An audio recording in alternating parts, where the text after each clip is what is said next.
So the first question to Dr. Gomez, what criteria do you use as a program director to screen applicants for interviews? Yeah, I think that this is, I mean, obviously it's a very complicated question. As you know, I've been a residency program director for 13 years and at 3 different institutions. And this criteria varies from institution to institution. So there's not like a magic phrase that talking through the years with students, they want to hear a magic numbers and magic formula for you to get an interview and such, but there is not.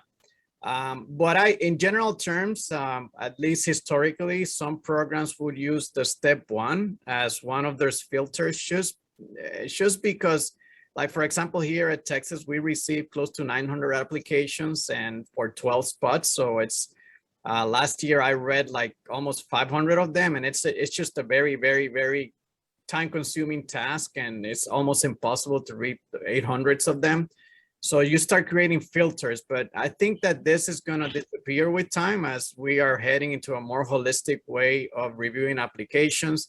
But other filters that people will use is geography, especially big state schools, and feel like there's a better chance that people that live around the residency program will stay there and want to be there. It's one of the things we want as program director is actually applicants that want to come here.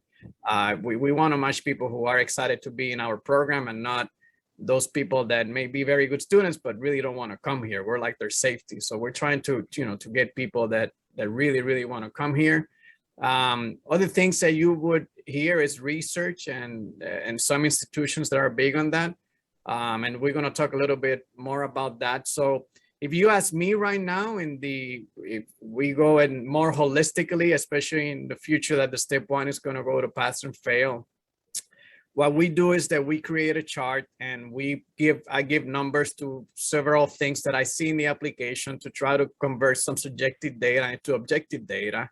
And that will be community service, leadership positions, things that I'm looking that will kind of tell me that the applicant has high emotional intelligence and have been able to deal with several stresses, either by multitasking or by taking several responsibilities at the same time and being able to be successful at that.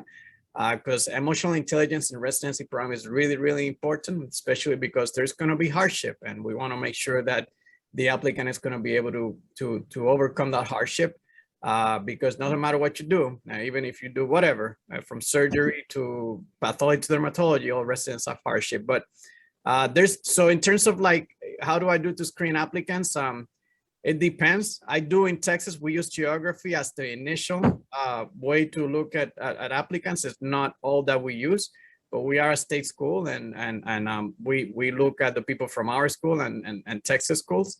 But obviously we offer interview for everybody around the nation. But there's some things that we look at. We don't use the step 1 anymore. Again, we're using this kind of holistic way to do it. And there is a way to convert this subjective data to objective.